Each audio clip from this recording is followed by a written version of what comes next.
Graham Brady. Thank you, Mr. Speaker. On the 20th of September, the Governor of the Bank of England said the Market Abuses Directive had actually undermined his ability to carry out an operation which would have been in the interests of everybody connected with Northern Rock. Does the Prime Minister agree? The Chancellor is making a statement on this very matter tomorrow in the House of Commons. There is an issue about the requirement to make transparent dealings that take place to try and rescue companies. And there is an issue that's got to be dealt with in the European Union as part of that. But there are other issues that arise from Northern Rock which I think are probably more important for the longer term.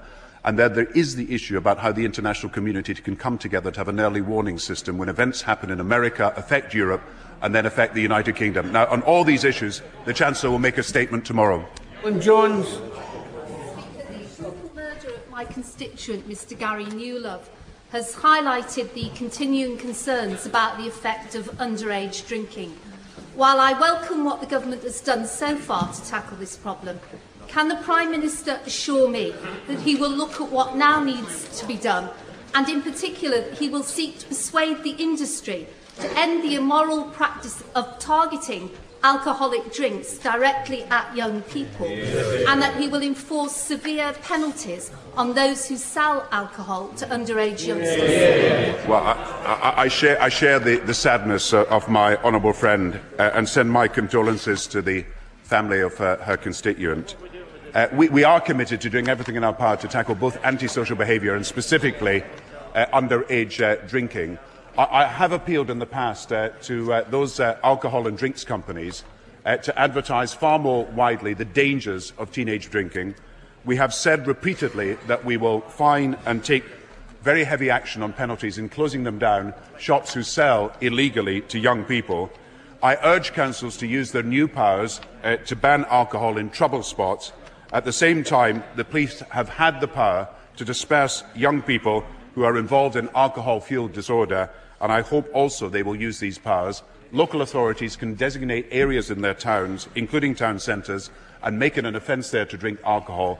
And it is the combination of all these measures, including, I believe, a review of the 24-hour drinking laws, that is an essential element of making it absolutely clear that teenage drinking is unacceptable at the level it's being carried out in our towns and inner cities, and action has got to be taken. Lynn Featherstone.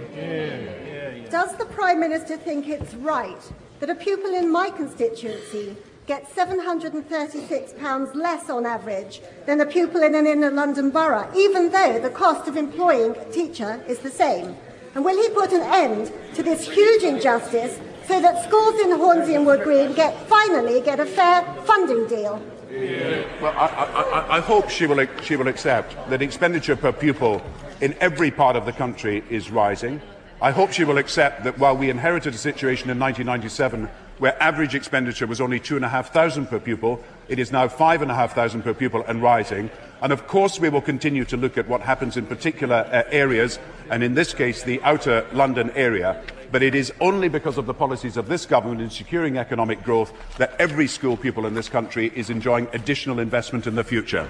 Mr Speaker, given the still extremely serious situation in Darfur, would my right honourable friend, the Prime Minister, explain to the House what steps his government took during the recess to support the Security Council Resolution 1769, as well as the wider peace agreement in Sudan, in order to ensure that humanitarian aid is delivered in desperate circumstances and that this carnage is discontinued? Well, I'm grateful to my right honourable friend who's taken a huge interest in these matters and in the future of the whole of Africa. I think the United Nations resolution that was achieved at the beginning of the summer is now being complemented by the African Union UN forces ready to come to Darfur and to be there on the ground. At the same time, we want an end to hostilities, and there is a sense that all the parties in Darfur may be prepared to bring an end to the hostilities as the peace talks begin. So the combination of peace talks beginning in the next few days and the possibility of an end to hostilities gives us hope that this outrage, which has meant that 2 million people have been displaced and 4 million people are in famine and 250,000 people have died, that this outrage can be brought soon to an end. Michael Spacer. Great name. When will Worcestershire get insurance-proof flood defences? Well, I hope that as a result of the announcements we made yesterday, which is to increase the amount of money for flood defences, from what was, if I may say so, 300 million in 1997, 600 million now, 650 million next year, 700 million the year after, and 800 million the year after that. That will benefit the honourable member's constituency and every other constituency where there are issues about flood defences. And he may have heard the head of the Environment Agency this morning saying that they were able to continue to spend more money on flood defences, not only in his region, but all over the country. Dr. Starkey.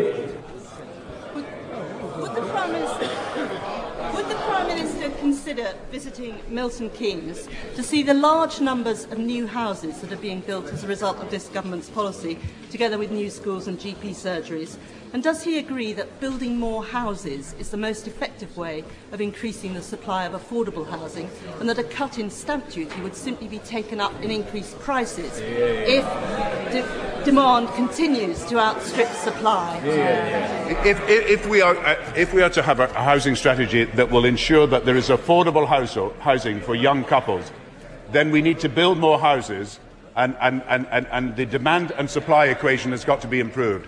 In the last 10 years, there are nearly 2 million more owner-occupiers. In the next few years, we hope by 2020 to build 3 million new houses. But I have to say that Conservative councils that are resisting plans to build more houses will not help the country meet its objectives, and this must be a common effort of all parties if we are to achieve the houses that people need.